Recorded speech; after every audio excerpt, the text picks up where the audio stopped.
politics and above religion, a moral authority exists known globally as the Ageless wisdom. It is the study of consciousness, the mystery of awareness, which cannot be measured, yet will not be denied. Stay tuned as we explore consciousness, the fundamental nature of reality.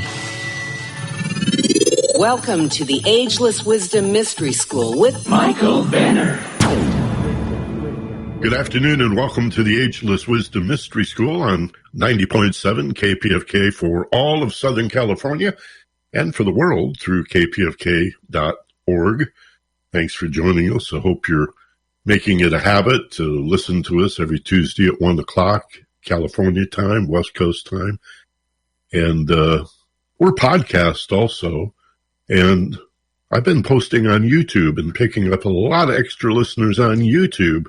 Just the audio, of course, but people seem to use YouTube as a search engine. So a lot of new listeners are coming to us that way.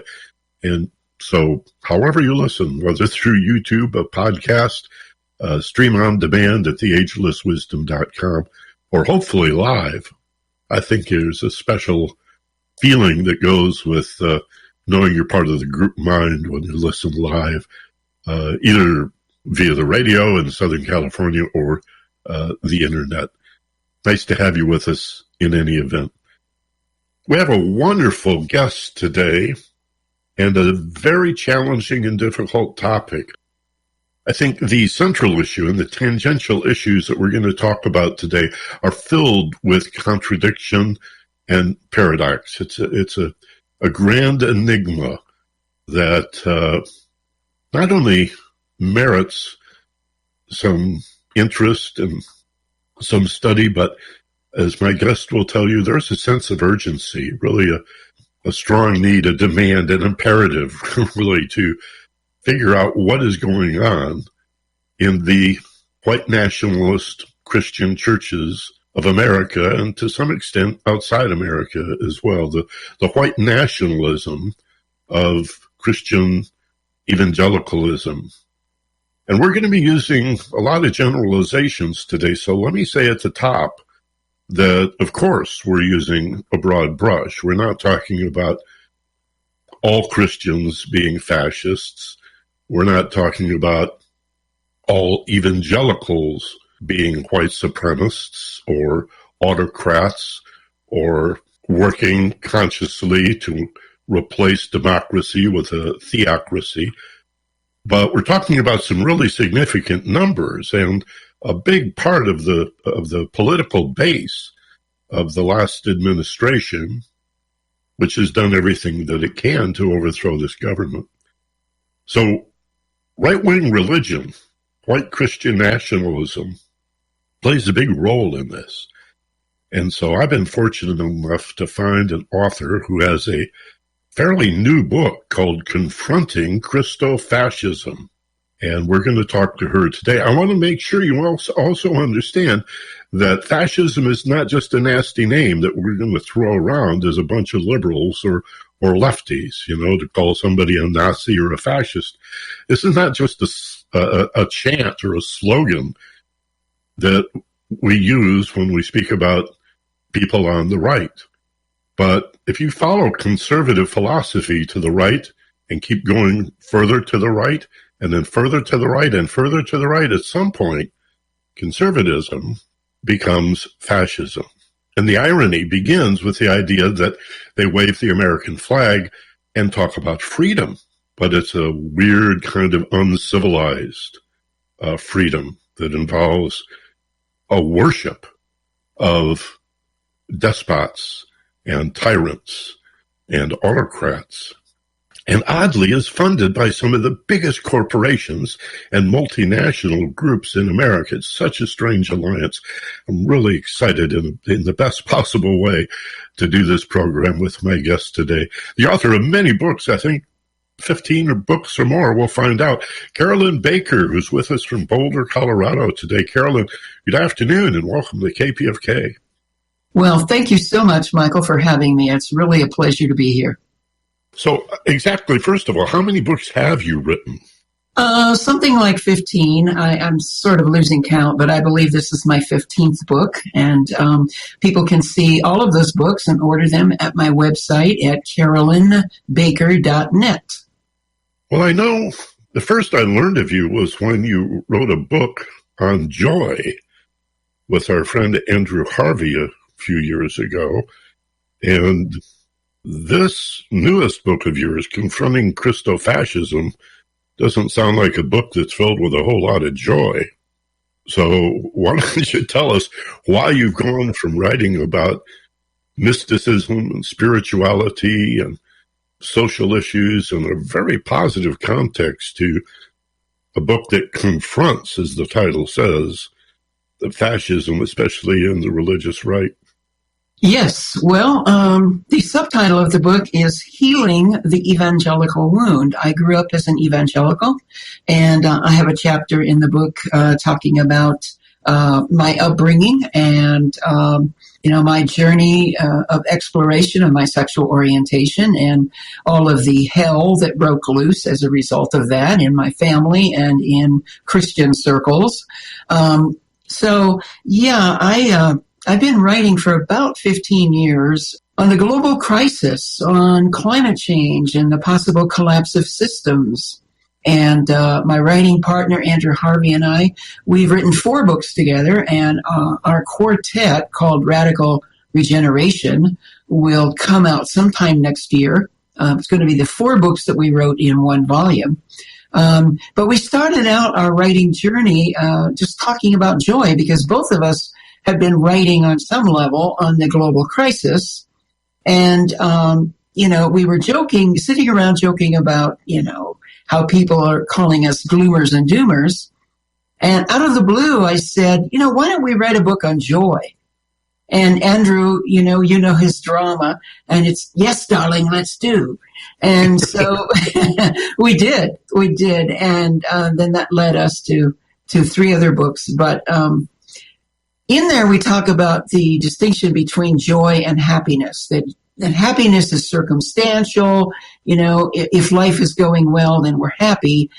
Joy is something deeper, something that we can experience even when we're not happy. Sometimes people, in tremendous places of suffering have talked about the experience of joy in the midst of that. One comes to mind, Viktor Frankl, who wrote Man's Search for Meaning. He was a survivor of Auschwitz and talks about how, finding meaning is what got him through that experience, and meaning and joy are really very close. But I wrote this book this year because of the sense of urgency that I felt and feel about the trend, the trajectory, I should say, that is, that's happening toward fascism and the loss of our democracy as a result of the Trump presidency, which I don't think is completely finished. He lost, but it's very possible that he will come back in a big way to run in 2024. And one of the things that really compelled me to write this book is the unholy alliance, as I call it, between Trumpism and the fascist worldview and evangelical Christianity. Not to say that all evangelicals are pro-fascist, but what they basically are believing and proselytizing is a worldview of domination and a necessity to have the born-again experience, and then to follow, in the footsteps of fascist policies and fundamentalist politics. So, as I look at the political landscape right now, I'm very concerned not only that we're losing our democracy, but that evangelical Christianity is superbly helping us do that. Let's talk a little bit about exactly what evangelicalism is, because I think some people are under the impression that it's a very old movement. It's really fairly new, 150 years or so. And it seems to embrace Baptists or evangelical Presbyterians. There are a number of non-denominational churches that call themselves evangelical.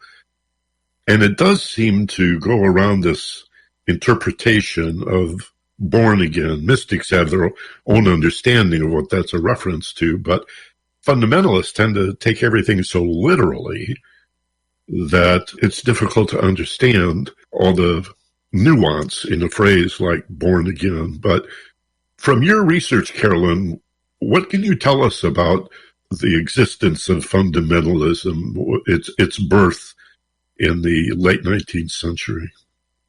Actually, there was a guy in Europe named John Nelson Darby, who was a Christian, kind of a mainline Christian, who in his life became more and more moving in the direction of fundamentalist Christianity. And he came to the United States and went back and forth to his country and to our country and began to teach a lot about the end times. And one of his students in this country was a guy named Cyrus Scofield, who, with Darby, kind of set up these timelines of history. And he called them dispensations. And so you have a dispensation of creation, and then this and that and this and that, until you come down to the last dispensation, which Darby and Scofield thought were the times that we're living in now. But back then it was, when they were talking about this, it was the 19th century. Cyrus Scofield, by the way, was a veteran of the Confederacy. So he came, bearing all of his white nationalist, white privilege trappings. And he created a study Bible called the Scofield Reference Bible. You can walk into any Christian bookstore today and buy a Scofield Reference Bible. I think you can read it all over, online. You can read it, in 2 minutes. You can access it. But it's this look at history and how they believed God was moving through history to lead up to the physical return of Jesus Christ, in which he would take all of the Christians up to heaven, and then there would be judgment upon those who were not Christian. And it's a whole complicated worldview that I don't want to, spend a lot of time on, but the main thing to understand about evangelicalism and what it is that prior to Darby and Scofield and this movement in the late 19th and early 20th centuries, mainline Christianity was basically just following the teachings of Jesus, reading the Bible, doing what the Bible says, and particularly at the end of World War I, mainline Christianity was very involved in social programs and trying to help the poor. There was the Temperance Union, and, they were really concerned about social action. Well, this really disturbed the fundamentalist Christians, the evangelicals. And by the way, I use those two words interchangeably, evangelical and fundamentalist. And so the fundamentalists came together and they created their own movement. And it was really a movement based in racism, sexism, and prosperity, the prosperity gospel. But there's one thing that everyone must do in order to be an evangelical, and that is to have a literal born-again experience where you accept Jesus Christ as your personal Savior and commit your life to following his teachings and trying to evangelize as many people as possible, thus the word evangelical. The second most popular book in terms of sales in the world, right behind the Bible, is a book called The Imitation of Christ by Thomas à Kempis. This book has been revered and studied by Catholic and Protestant alike. It's very austere. Yeah. There's no prosperity gospel in this work. This is a work written by a monk, really, who understood that Christ was a non-materialist or anti-materialist, who really did not like rich people, right, and who hung around with the poor, ministered to the poor, who, refused to even wear shoes or right, ride a horse. Imagine the stallion, the great Arabian stallion that Christ could have rode around on. Oh, yes.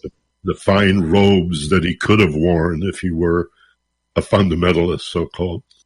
But the idea of imitating Christ, now that's very different from the fundamentalist idea of being born again and simply accepting Christ as your Savior, and then you can be as mean and nasty as you want, I guess. I think a big part of what's most intriguing for me, Carolyn, about this whole televangelist support of our last president, 45, I won't even say his name, is this prosperity gospel and the idea that Christ has been portrayed as a sissy by the mainstream Christian church, and he's really a buffed out, ripped, mean, sexist warrior in the physical sense, and more a reflection of the angry, wrathful sense of divinity that we find in much of the Old Testament. It seems to me that the evangelical is not interested in the Sermon on the Mount or the Beatitudes. Blessed are the peacemakers, the meek shall inherit the earth, lessons about kindness and generosity and forgiveness and compassion and mercy, and more interested, it seems, in this Old Testament, Leviticus, and, of course, Revelation also, but Revelation is such a strange book that it could be interpreted 100 different ways. They seem to be prophets having some very bad dreams and nightmares and visions. Well, I have a lot to say about that. Have at it. Okay. So one of the points that I make in the book over and over again is that after the First World War, around about 1919 or 1920, evangelicals parted ways big time with mainline Christianity. And the reason, one of the reasons, well, there are many reasons, but one of the fundamental reasons was that evangelicals were terrified of the changes that were happening in the culture. I mean, women were getting the vote. We had just come through a world war, and there was this guy named John Scopes in Tennessee who was teaching evolution, that somehow humans evolved from, lower life forms. And, and there was this big Scopes trial. And, the beginning of the 1920s was, of course, the decade right before the Depression.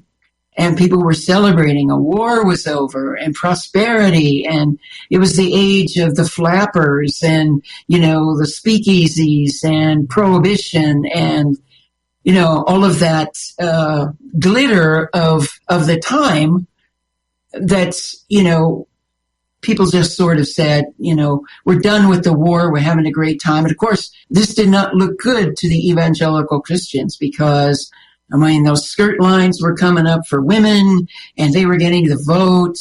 And you have to understand that people like Cyrus Scofield were instrumental in founding fundamentalism in this country. And they were very white nationalists. They were very white supremacist. And they were also, many of them, businessmen. So the idea that, there should be equality of opportunity was absolutely anathema to them, because we, the businessmen, are up here and you working class people, you're down there. And, it was a reaction. Fundamentalism in the United States was a reaction to enormous cultural changes. And when they parted ways from the mainline Christians, there was this demarcation, this line that said, if you are born again, you've accepted Jesus as your personal Savior, you're with us. And if you haven't done that, it doesn't matter how much you talk about the Beatitudes. It doesn't matter how much you talk about what Christ taught. That's not as important as having accepted Jesus as your personal Savior. Because that's your insurance policy to heaven after you die. And that makes them very exclusive. They're not part of the body of world religions. They don't honor or respect other religions. They're right. quite hostile, it seems, Yes. about that whole idea, which, again, is rather medieval. Now we're back to the Crusades. Yeah, it actually is. It's merciless in many ways. It's mean-spirited in many ways. And if you listen long enough to the televangelists or you read their books, they may come across as loving Christians or, emphasizing how important love is. But when you really get down to it and they start talking about, who's born again and who's not born again and what's going to happen to the people who are not born again or saved, as they call it, those people are going to go to hell and burn. And it doesn't really matter because they made their choice and they're not following Jesus. And so who cares? So it's very mean-spirited. Also, there's only two genders, and, if the transgender person dies because they're murdered or somebody gets AIDS because they're homosexual, well, that's God's judgment on them. So there's a lot of mean-spiritedness under that love talk. And a lot of emphasis on money. Oh, yeah. Oh, yeah. For all that they say about the prosperity gospel, what it seems to come down to is interpreting love as a donation. Absolutely. Send me money. And they seem to have no issue, these TV preachers in particular, about living in multi-million-dollar mansions and literally driving Rolls Royces. Yeah, Joel Osteen is famous for driving his $350,000 Lamborghini to his church in Houston, where he has a membership of about 10 or 12,000 people, many of whom are poor. I have a section in my book called the Heavenly Atm. And it's exactly what we're talking about here. It's like, give, give, give, give. God will prosper you if you give. And, I'll be able to take this wonderful gospel to, the far reaches of the globe, but you got to give. And, God will really love you if you do that. And so we have, people like Creflo Dollar, which I love his last name, Benny Hinn, T.D. Jakes, Rick Warren, and some of these folks who are really, they fly around in their private jets and they drive the shiny cars and they really say, if you follow the Lord and you give, you can live like this too. Now, as I said earlier, there is this element of businessmen who were instrumental in founding fundamentalism. And we had a group of guys in the 1930s who formed the Christian Businessmen's Committee International, along with the Gideons, the Bible that you find in your hotel room. And they kind of set the stage for this prosperity gospel. And they were all about making money. So, it's like Jesus taught about, giving to the poor and hanging out with the prostitutes and no, because one of the justifications is, okay, Jesus said all those things, but then we had Paul, Paul who was homophobic and sexist and talked about how people should treat their slaves. And, and then we had after the Bible was completely written, then we have these church fathers like Tertullian and Augustine, who were very sexist and very homophobic and very rigid. And, they were the founders of the Christian movement, the Catholic Church, eventually. And they were sexist and they ruled with an iron hand. And so what the fundamentalists say is, yeah, but Jesus, his message was incomplete. The most important thing about Jesus is he died on the cross for your sins, accept him. And then listen to Paul and listen to the church fathers, and then you have the complete gospel. Well, what's happened over the centuries, of course, is that there's much more listening to Paul and the church fathers and the Christian Businessmen's Committee than there is listening to the very simple teachings of Jesus.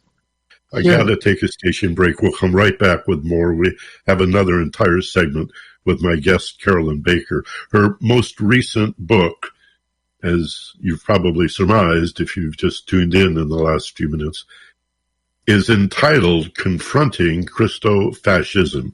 And we're talking about that part of Christianity, that actually part of evangelicals, because I do know evangelicals who are very progressive and very open-hearted and open-minded, and they call themselves, particularly black evangelicals.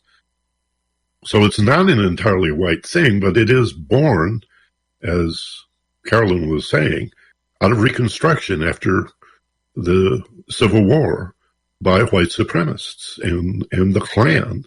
And we see elements of that even today. You're listening to the Ageless Wisdom Mystery School on KPFK in Los Angeles, and we'll be back right after this. Hi, it's Carrie Harrison here with a teaser for a series of upcoming KPFK live streaming events. Yep, live events with front row seats every time. In the next weeks, you're going to hear much more about it. It's our way of giving back with a series of specially curated content from health to wealth. And it's just for you, our KPFK listener donors. We want to make sure this is a time for you to thrive, so we're stepping it up. It's going to be fun. And we're back. We're talking about organized religion on the right. We're talking about the strange confluence that we see in the alt-right base of the last administration. And now we're seeing, even in school board elections, we see local politicians, even doctors and nurses, have to take off their scrubs in public because they're being attacked by a very nasty, mean-spirited, hateful, and I would say uncivilized group of people who are not only motivated by politics, but more accurately, by a fear-based organized religion. And how ironic it is to use fear to teach the Christian gospel when, like all religions, really, if you study them carefully, the one thread that connects religion is love. And yet, the fear of the other seems to be such a central part of white Christian nationalism. Fear of the other. It seems so un-Christian. Donald Trump, I can't imagine a more un-Christian person. And yet, he loved it when evangelical leaders told him he was the chosen one. Trump used those very words as he turned and looked at the sky above. I am the chosen one. It's just terrifying to think.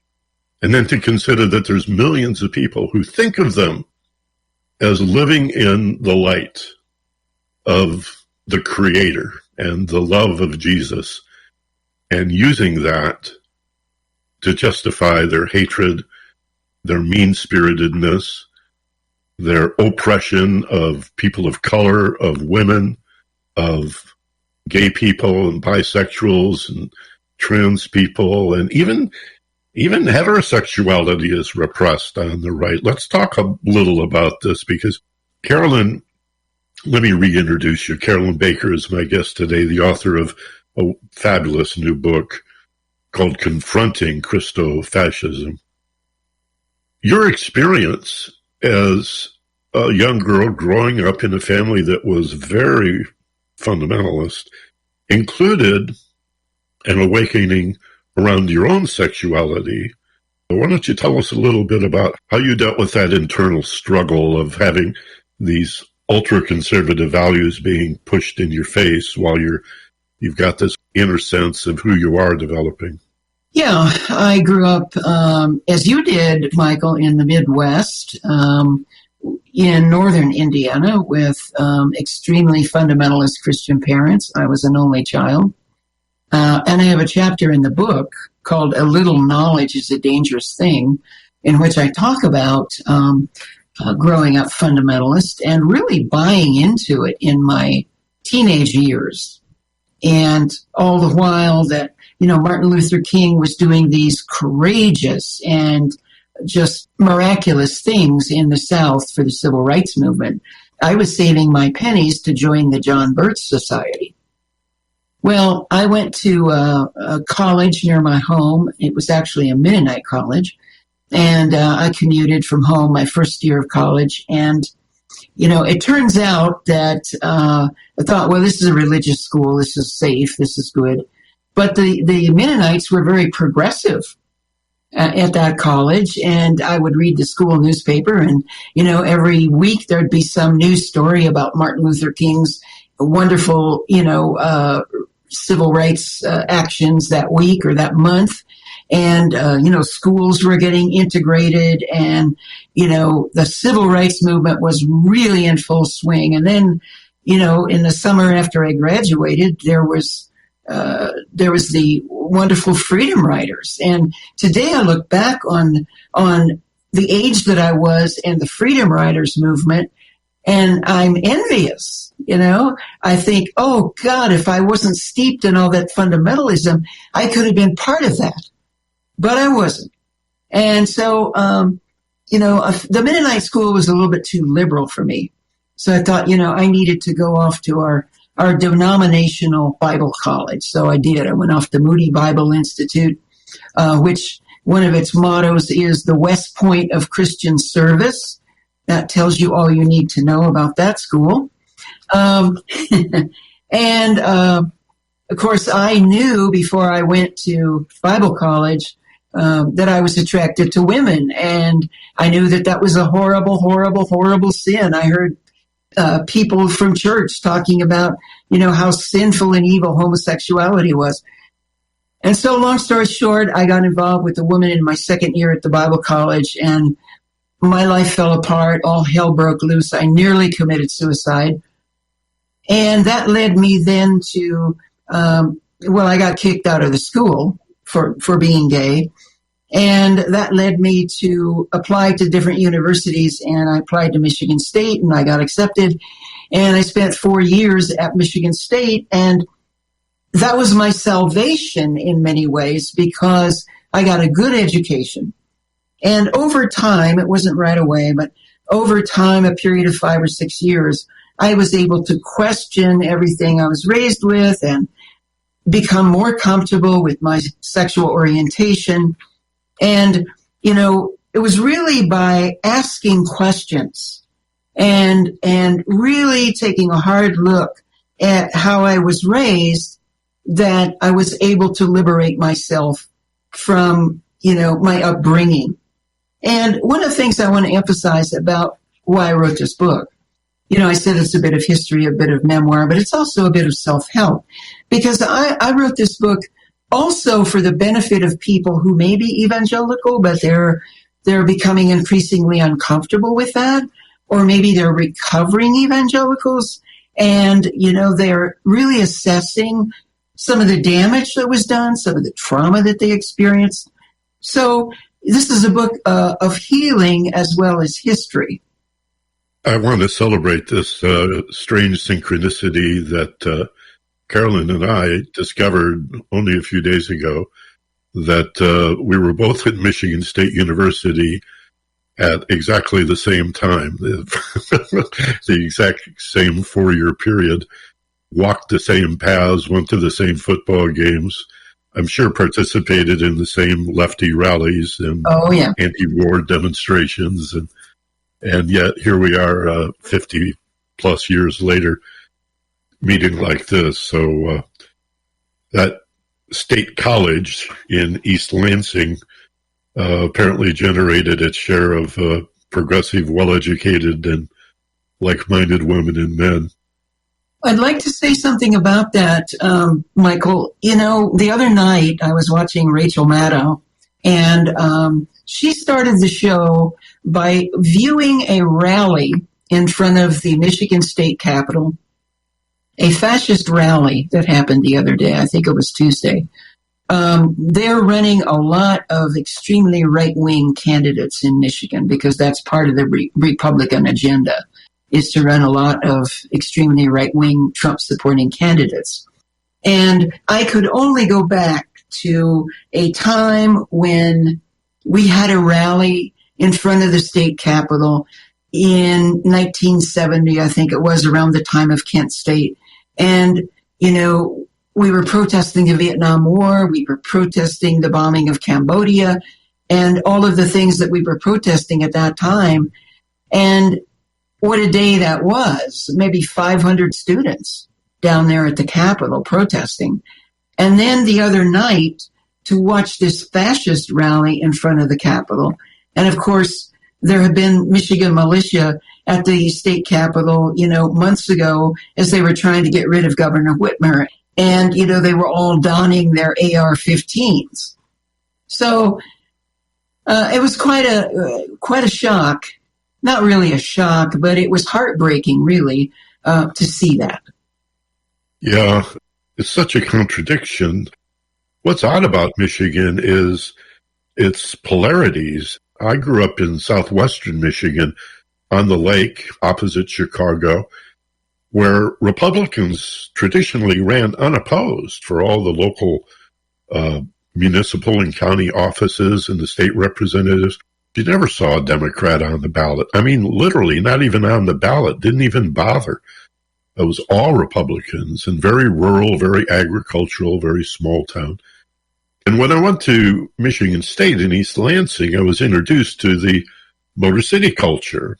Detroit had the labor unions and the people of color and the poverty and the crime issues. And here we were together in the center of the state capital, facing that contradiction. But I was so immersed in the university culture that I sort of forgot about how right-wing it was in the western half of the state, and to a large extent the northern lower peninsula, and then the upper, as we call it, very conservative up there, very rural. And I was the city hall and state capitol beat correspondent for a local radio station, so I spent a lot of time at the state capitol. And to see what's happened there and the takeover, these Klansmen used to just pretty much keep to themselves, but what has happened in the last 5 or 6 years is, it seems to me, Carolyn, that they've been given an encouragement to come out and to be as mean and uncivilized as if they have a right to be indecent, because look at the president, who could not be more indecent and uncivilized. Yeah, you know, he really supported them in coming out and doing what they've been doing. You know, they tried to kidnap Whitmer. You know, and some of them are doing hard time for trying to do that. They show up at the house of the Secretary of State, Jocelyn Benson, you know, on a Christmas Eve or something, you know, because she certifies the elections. And, you know, they're protesting outside her house. And then there's a guy running for Attorney General of the state of Michigan who has told Dana Nessel, who's the current Attorney General of Michigan, that if he wins over her, if he defeats her, he will come after her and prosecute her for her part in the, you know, fraudulent Michigan elections of 2020. So it's really dark and twisted and mean-spirited. The one word that we need to use here, even if only as a question that we haven't touched on yet, is cult. And when we talk about the interface of religion and politics, particularly those in organized religion who would consciously, purposefully attack democracy because their goal is to replace it with a theocracy, it looks very much like a cult, very much like a death cult, given this whole description about the end times and being saved before you die, and the Left Behind series, and their interpretation of the rapture, and all of that stuff that's very death-oriented. It is. And as I said, one of the reasons that I wrote this book was to reach out to people who may be kind of on the fence about their evangelical ties. Maybe they still are, maybe they do still identify as an evangelical, or maybe they don't anymore, but they realize the impact that this cult thinking has left on them. And so I've got an entire chapter on steps to healing and recovery from all of that. It's a long process, and people need a lot of support. There are online support groups. I do a lot of coaching and spiritual counseling, and often with people who've had a similar journey in evangelicalism. But there are, some tools here in the book that I think are going to be very useful. And I have a whole page on your spiritual path is functional if. And so I talk about how do you know that the path you are following is healthy and functional and life-supporting. This death cult thing that you're talking about, I just have to say that ultimately what fundamentalist Christians believe is that there's going to be a rapture. Jesus is going to come back. He's going to take them up to heaven with him because they've accepted him as their personal savior. By the way, in their meat bodies. Yeah. They're all going to take their meat bodies with them. Yeah, exactly. They're not just not souls. Their physical bodies are going to go up. And then there's going to be a long 7-year period here on earth where the Antichrist will be in power, and he will demand that in order for you to buy or sell anything, you have to worship him and have his mark either on your forehead or on the back of your hand. And if you get that mark, there's no chance that you can ever go to heaven. If you don't get that mark, well, you might be killed, you might starve to death, but at least you'll go to heaven. And then Jesus is going to come back and destroy the earth. Let that sink in. Let that sink in terms of why most evangelicals could care less about climate change and the destruction of nature. So this is the grand plan that Scofield and others who believe in these dispensations, have taught. And this is what most born-again fundamentalist evangelical Christians ultimately believe. And this is being taught from the pulpit, from the altar, whatever they... Yep. Particularly in their little Sunday school prophecy classes, and in these books, like you mentioned, the Left Behind series, and other televangelists who are doing series on prophecy and the future. Hal Lindsey, The Late Great Planet Earth, that's totally based on Scofield's Bible. Yeah, I read that back in the 80s at the urging of my talk radio audience. And it occurred to me that these so-called prophecies were just nightmares that these Bronze Age scribes were having. I mean, this is a time, the Bible is from a time 100 years after Christ. Christ never wrote anything down. So this is all hearsay, 3-4 generations later. There's very little agreement. And a Roman emperor, Constantine, put the thing together from 50 or more books. The Apocrypha is very rich. There's all kinds of books, most of which were buried and burned. And 4 were selected to be the books of the so-called New Testament to serve Constantine's idea of forming a government and using religion to create a government and an army. That's what that's all about. Why these 4? And I'm not sure they're even being read. There seems to be, as I said earlier, a lot of emphasis on the Old Testament. I had a Christian Uber driver that was going to convert me on the way to the airport one day, and she started going on about how God hates this and hates that. And I said, really? Your sense of the divine creator of this whole universe is personified as an individual who hates? As it isn't hate the result of hurt? Isn't an angry, wrathful God a projection of a human weakness of hurt and confusion and anxiety? This is the God that you're talking about, a God who hates? The next 10 minutes on the way to the airport, there was very little conversation after that. I can imagine.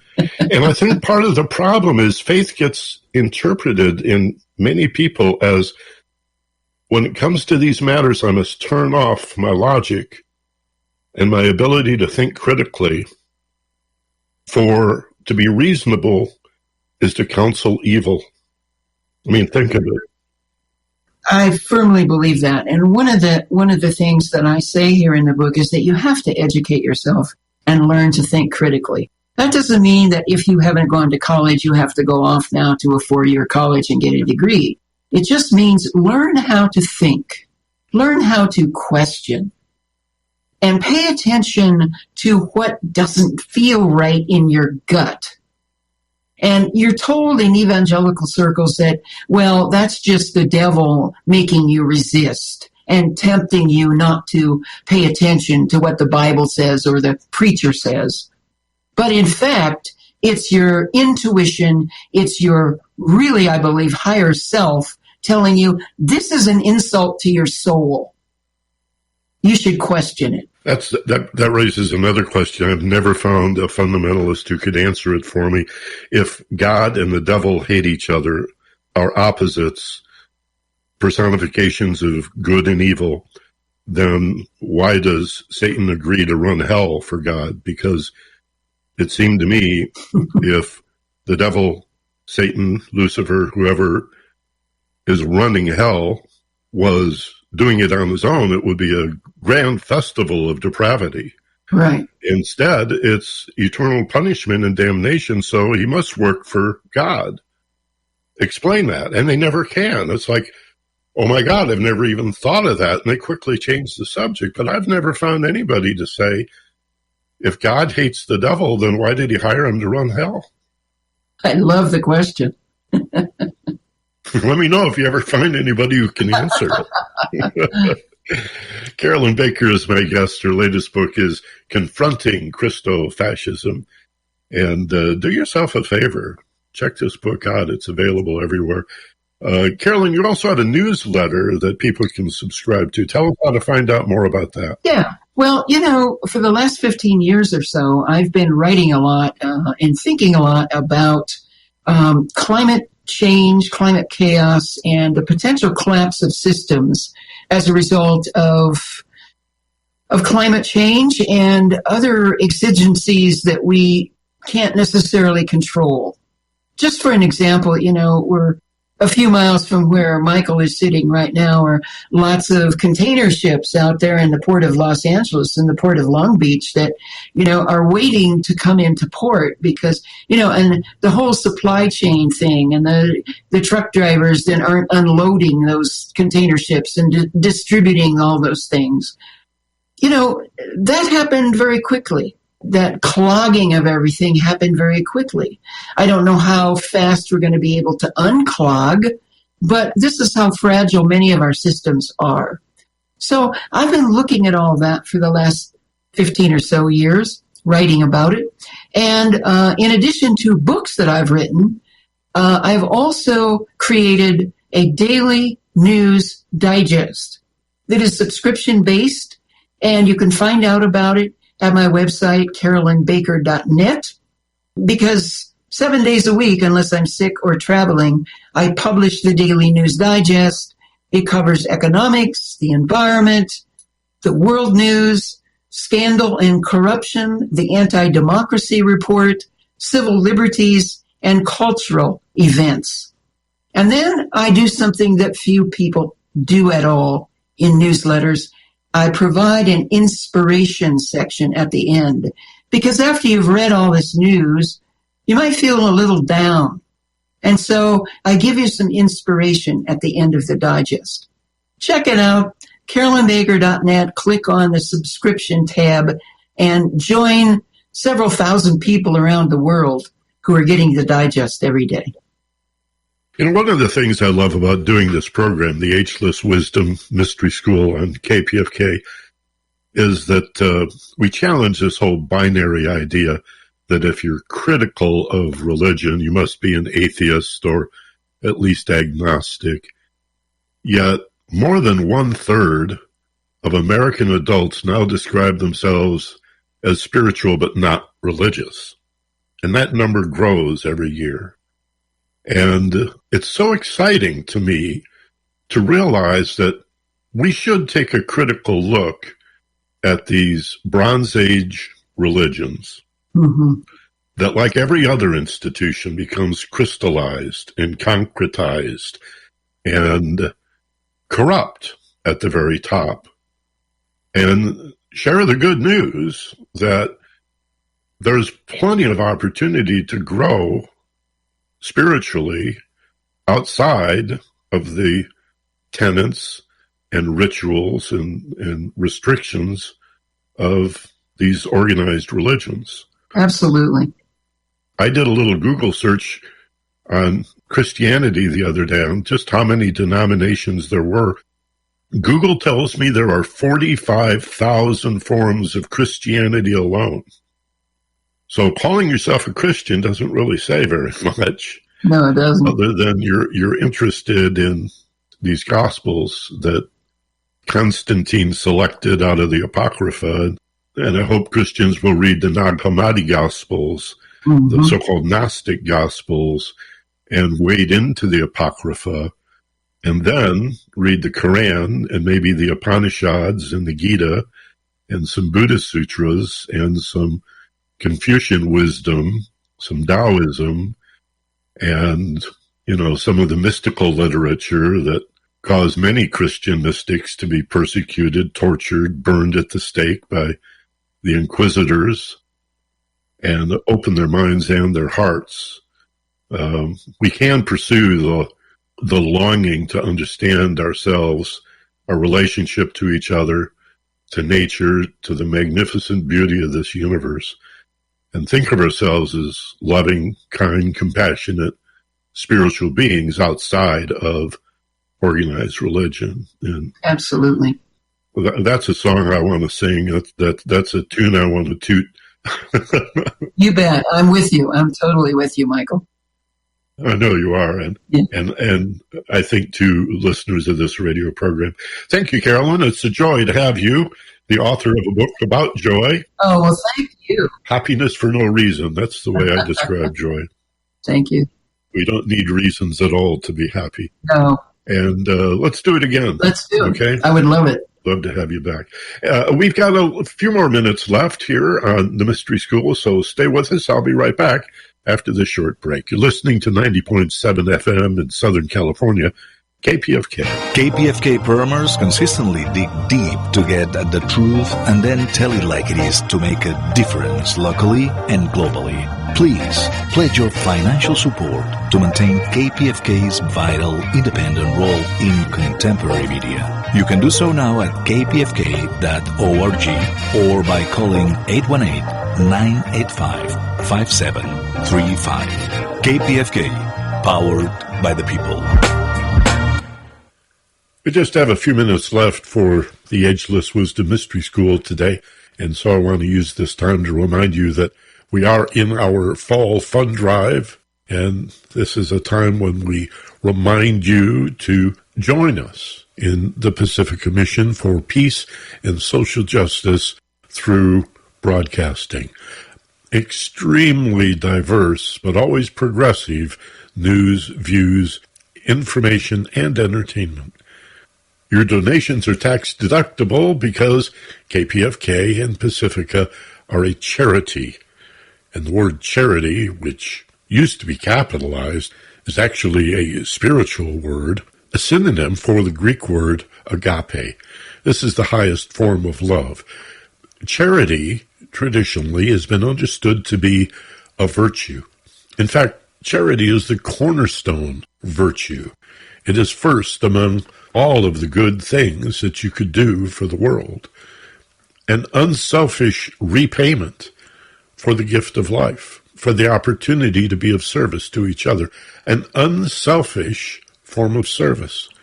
And in most cases, it takes the form of money because it's just such an easy transaction. But you could volunteer your time at KPFK.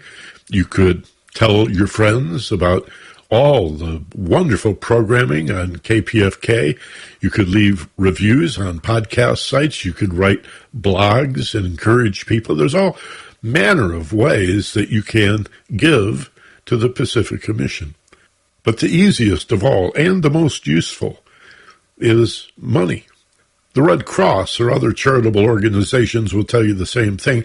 After a flood or a hurricane or an earthquake or tsunami or some other disaster, people often want to send clothing and food, and the Red Cross and Red Crescent and other international charities will say, that's a nice intention, but, it really makes it difficult for us to help people with those types of in-kind donations. What we need is cash that we can spend on site to meet the particular needs of the people that we serve.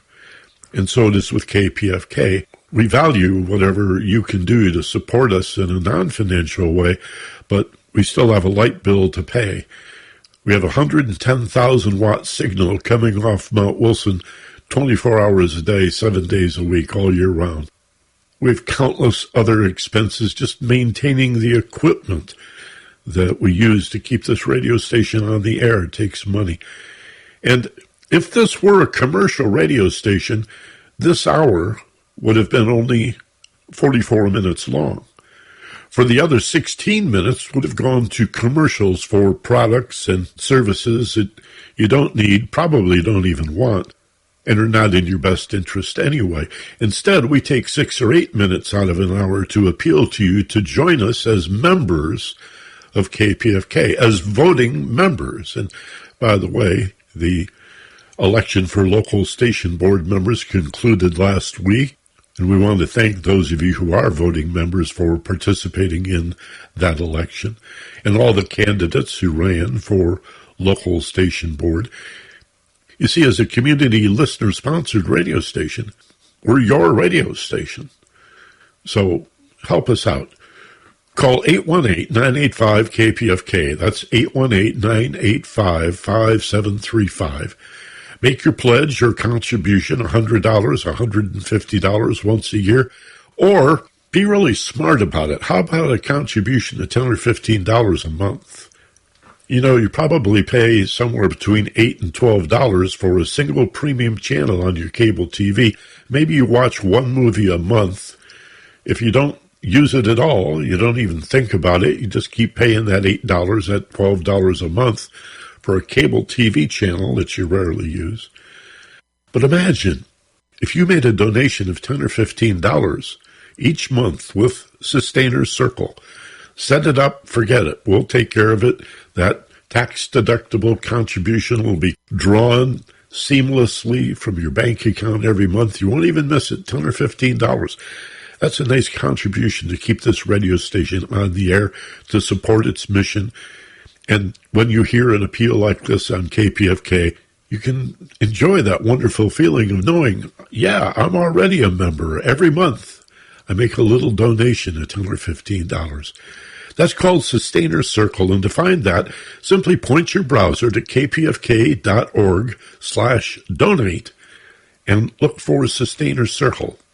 $10 a month, $15, $20 a month if you can, or $5 a month. My God, anyone can afford $5 or $10 a month, but it's imperative that you do that today. Do it right now. We need your participation. We need your contribution. We need you to join us and be a member of this radio station. Not just this program, the Mystery School, Tuesdays at 1, but the hundreds, there's over 100 different programs on this radio station every week. Incredible programs on any progressive topic that you can imagine. That's what you're supporting when you go to kpfk.org/donate, look for Sustainer Circle, and set up your contribution. It'll take you 3 minutes for $10, $15, $20 a month. I appreciate it, and you'll feel great. Thank you very much. Remember, this program streams on demand at theagelesswisdom.com. It's also podcast to all podcatchers, aggregators, and directories. you can find the Ageless Wisdom Mystery School. And as always, be gentle, love life, and take care of each other. From Los Angeles, this is Michael Benner.